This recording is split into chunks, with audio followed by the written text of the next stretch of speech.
Hi, and welcome back to our AFCON studios. Our coverage of the ongoing African Nations Cup from our studios here continues. We just saw the rounding up of the round of 16 games with Mali playing against Burkina Faso and, of course, Morocco versus South Africa. We now have our last 8 teams in this tournament. We are here today to look at those two games and, of course, give you a rundown of the 8 teams that are left in the tournament.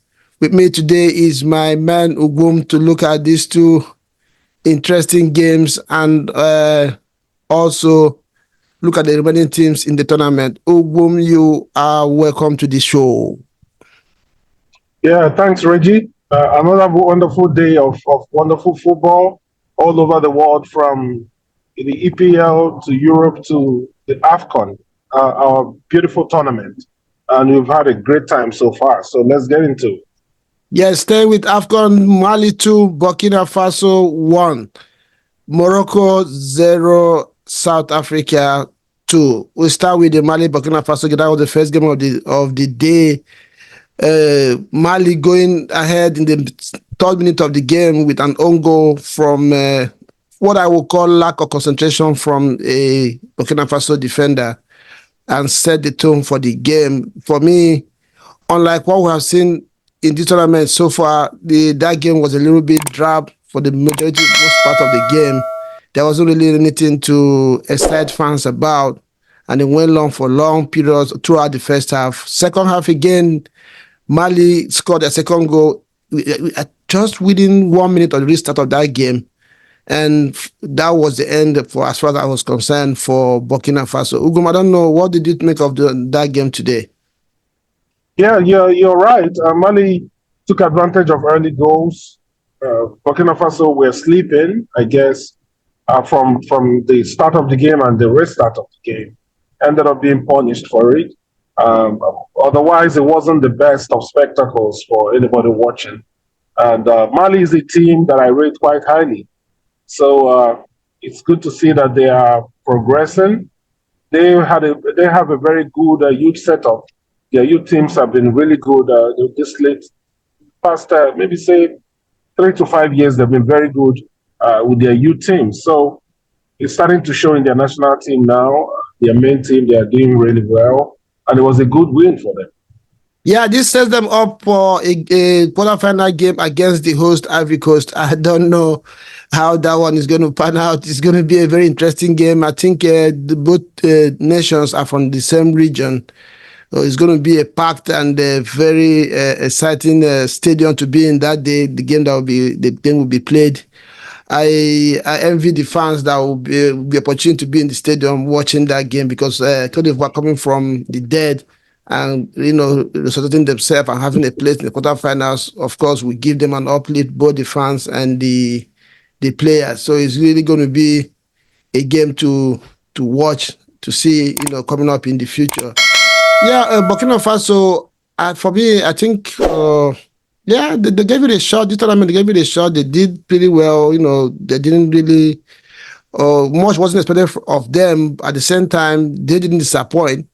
So I think they can go home with some level of, respect for themselves and enjoy their experience and wait for 2 years again to come.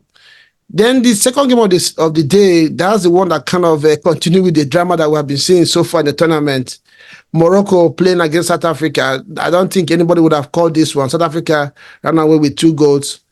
And the best and most reliable player in the Moroccan ranks, Hakimi, lost a very crucial penalty. I think it was around the 75th or 80th minute into that game. And the result was still 1-0 at that time. He had a chance to get Morocco back into the game, but of course he hit the crossbar. And just minutes after that, South Africa went ahead and they scored the second goal through a very sumptuous free kick. And that was the end of the dream for Morocco. Ugum, I don't know, what did you make of that game? Quite interesting. As pundits or analysts, as like we say we are, Many times you do predictions, many times you do some analysis, and on occasions it turns out that you are wrong. you know, I sat here and I said South Africa, their mentality is really poor in tournaments, and we talked about their league not really helping in terms of bringing them out to tournaments to have realistic chances of winning. But they've made me eat my words, and I'm really happy too. I'm putting my Nigerian hat on now, and I'm saying, hey, this is one less powerhouse, in the quest to win the AFCON for Nigeria. It now behoves on the Nigerian team to really concentrate and see what's happened to the other ones and try to avoid it. South Africa really did well today.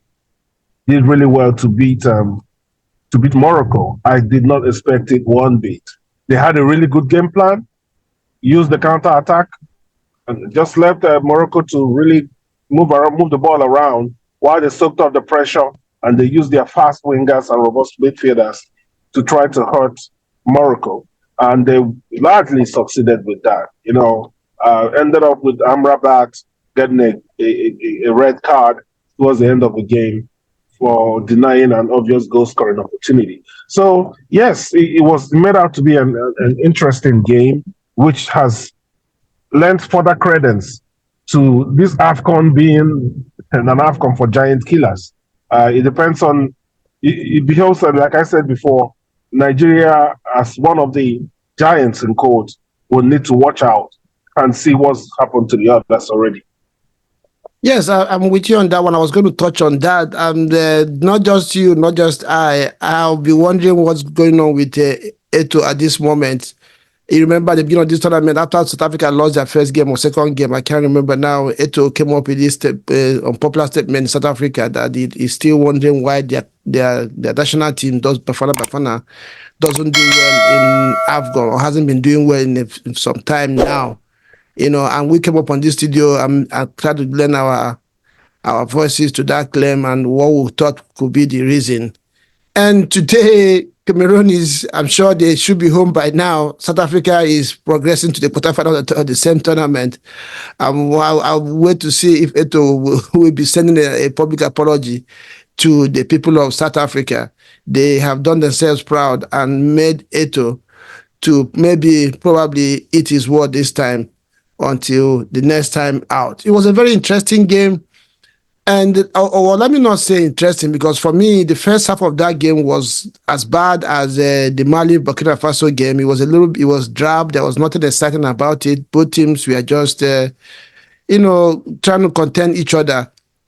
There wasn't really much to look forward to. Yeah, South Africa unexpectedly held their own, but there were not that much incisiveness in the play. Same we can say about Morocco. It was just about looking for who will budge first, and that it dragged on that way until eventually South Africa got their goal, and Morocco tried to, of course, naturally try to push forward to get the equalizer, which they got opportunity to get through the penalty that Hakimi missed, and after that it was game over for them. Amrabat, I don't know. Let's touch on that player a little bit. This is a player that all through the transfer window last summer, held Florentina to ransom as far as I'm concerned, and they kept the hopes of Manchester United fans for the upcoming season. And he made a play that he wanted to play for United, and he was ready to wait as much and as long as it takes for United to pull off that transfer. And he came into Old Trafford with loads of hope for the United faithfuls. And it has not worked out that way. This has also just like Jackson we discussed yesterday on Chelsea. He had continued with that disappointment into the AFCON. Today, with the disgraceful, not proud performance, he went ahead to get the second yellow card, which for me has become a kind of a reputation for him even in EPL. Getting cards unnecessarily and probably punishing his team for that. I don't know. Can you touch a little bit on Arabat? What have you made about his career in the last 6 to 8 months? And I've always known him to be a decent player. I think he's a very decent player. I don't think he's a needle mover for any top club that's hoping to win titles and be at the top. He's a decent player. He's able to pass the ball. He's able to move. He's physical, fills up the space in the midfield. But that's it. He is not a creator. He's not really someone that can dominate a midfield. And we have seen it in this AFCON, right? AFCON, if level at AFCON is and the standard, he's not dominant in the midfield. So, and that showed today, that's shown in their previous matches as well. Just that the Morocco team is just loaded with talent. And I guess that made him look quite exceptional at the World Cup. Again, at the World Cup, they were supposed to be giant killers as well. That can give you a sense of, worth that's a bit over what you're supposed to be what. They're deceptive. That's right. So yeah, that's so when the shouting was going on for Amrabat United, I shook my head. I was like, well, is this the level that United is going to be on moving forward? Everybody shouting for Amrabat, something with Onana, but it is what it is. I just think he's a good player, but he's not a needle mover at all, as far as I'm concerned. Yes, our viewers, these two games today set us up for the last 8 in the tournament, for the quarterfinal games, and I will run those fixtures for you right now. And probably my man Ogun will touch base with a few of them, and we'll try to predict these ones again and see who goes through in this stage. We have Nigeria locking horns with Angola. DR Congo will be playing against Guinea, and Mali against Ivory Coast, like we have said. And Cape Verde will be playing with South Africa. Wow. Nigeria, Angola, DR Congo, Guinea, Mali, Ivory Coast, Cape Verde, and South Africa. I'm mistaken, South Africa. So these 4 games, is starting on Friday with Nigeria locking horns with Angola. I don't know. What's the Nigeria Angola is going to be a serious game because the Angolans are good and because they're not going to be intimidated by the Nigerians. But I'm going to tip Nigeria to win that game. The main reason being that I see something in the eyes of this Nigerian team and the way that they approach games and the intensity they bring to the table. And I think that commitment and that war mindset that they have will give them the edge over Angola. I'm hoping that, there was something I saw in one of the videos when they were celebrating the win against Cameroon. They were dancing in the dressing room, rejoicing, and the coach came in. The assistant coach, George Finidi, came in. They started singing his name, and he joined the dance. The main coach, Peseiro, came in. Everybody rushed to him to ask him to join the dance. He refused to join the dance. He didn't even crack a smile. He walked past the players. They were dragging him. He walked past the players, told them, I'm not dancing. I'm going to dance after the final. I heard when he said it. I'm going to dance after the final. I'm going to dance when we win the cup. It's not time for dancing.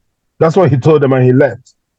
Right? I thought, wow, you should have joined. But, the man is saying, and I appreciate that. I respect that. He's saying, I'm not here to dance yet.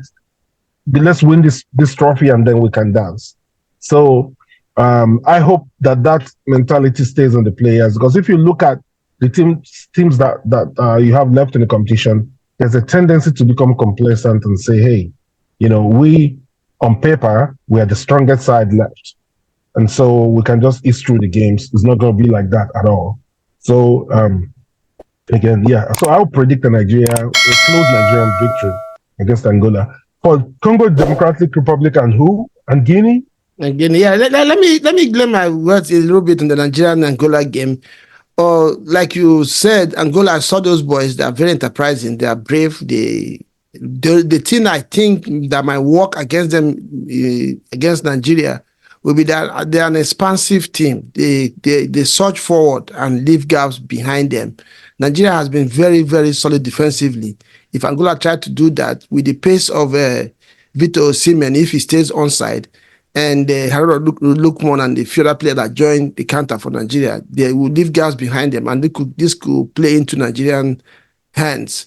Other than that, it's going to be, like you said, a very, very strong game, evenly contested. Nigeria has to be careful and they need to be up for it. And I pray that the number one choice in goal will be fit for that game, because I don't think any Nigerian fan has any kind of confidence in the second choice, Uzoho, who came in for Wabali when he got injured in the last game. So yeah, it's going to be a very, nobody should, I don't think anybody will call that game straight up that Nigeria is going to win. Though after the group stages, I don't know how they do this in all these tournaments.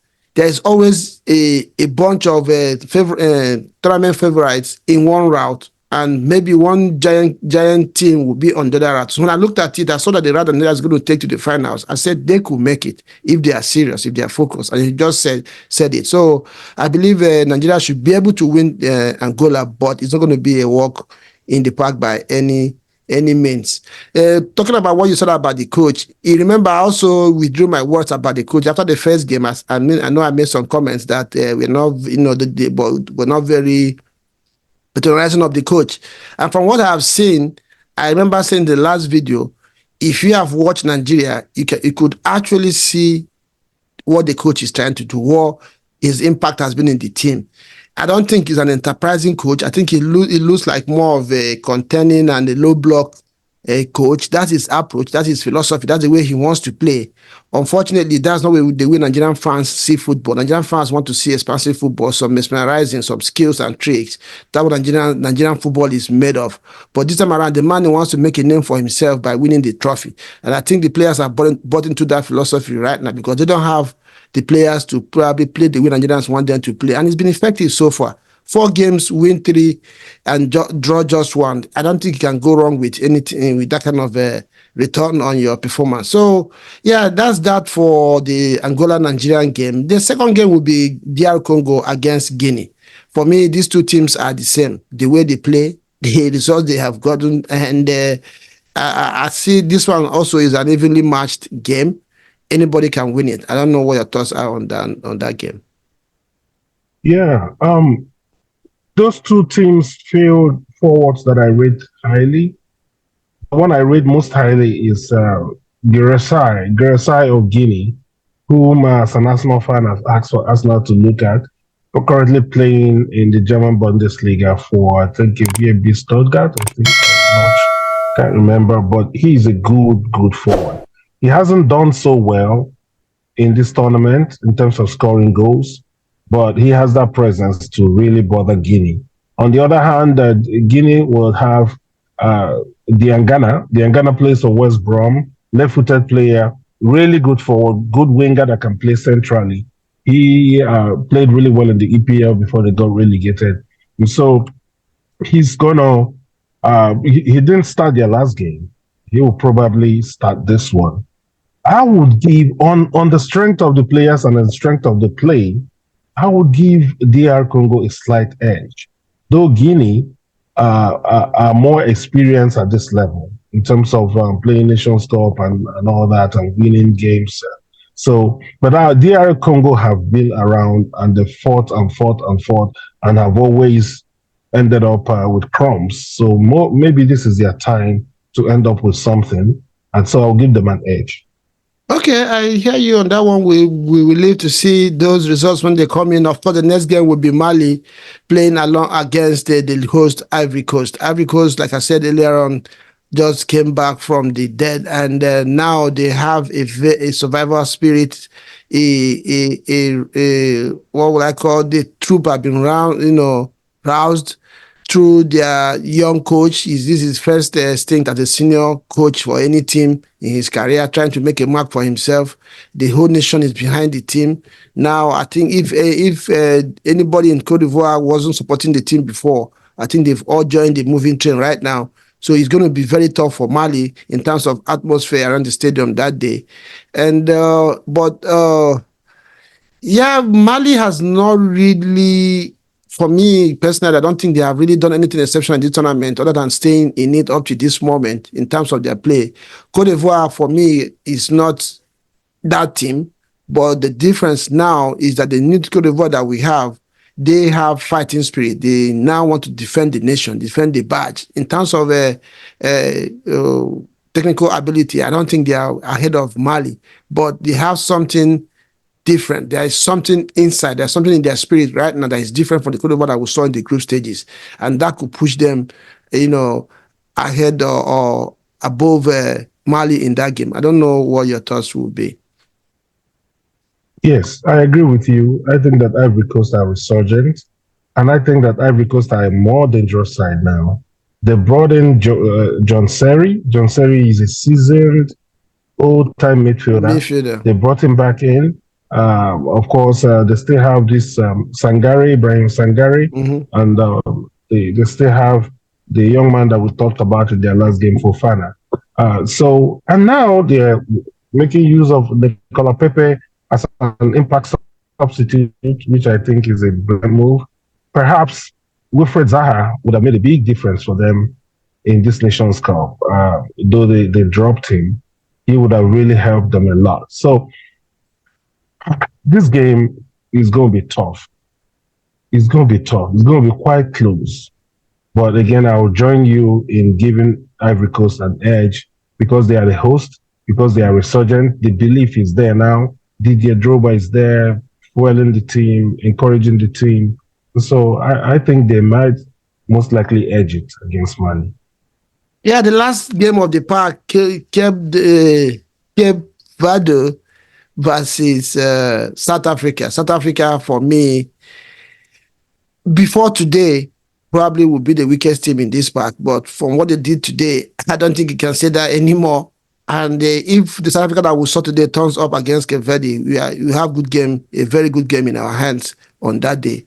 Cape Verde, they have done well. They have scored goals. They have played football. I think if you ask me, they are about the best team in terms of play, the way they move the game from defense to attack and score goals. They've been scoring goals. They've made use of almost the entire squad, and they come up with the same kind of play. So I believe they should be able to run South Africa up in this one. But like you have seen, it depends on which South Africa or which team turns up that day. You never can tell. But I don't know where you're going to put your money if you have to do so. I'll put my money on South Africa. I think that South Africa it will spell the end for Cape Verde in this game. Cape Verde have done well, like you said, and they are actually quite, I think they are neighbors, kind of. Well, maybe not neighbors, but those two teams kind of remind me of each other. Cape Verde probably will not have the pedigree and the confidence that comes with that pedigree to be able to beat South Africa. But again, I would not be surprised if they beat South Africa. I just think that South Africa will win that game. Okay, our viewers, you've heard what we said. Like we always say, hit the like button, subscribe to the channel if you have not done so. Keep supporting us in this project. Transit TV, we promise to bring you highlights and, of course, insights to these games as they come. And we have continued to do that as long as this AFCON has continued to come up and give us fantastic and fascinating games. Surprises, giants have been killed and giant killers have survived. We move on to the quarterfinals. Interesting games coming up. And we hope that the Super Eagles will be one of the last four teams by the time this stage is rounded up. And don't forget to continue to support us as we give you this content.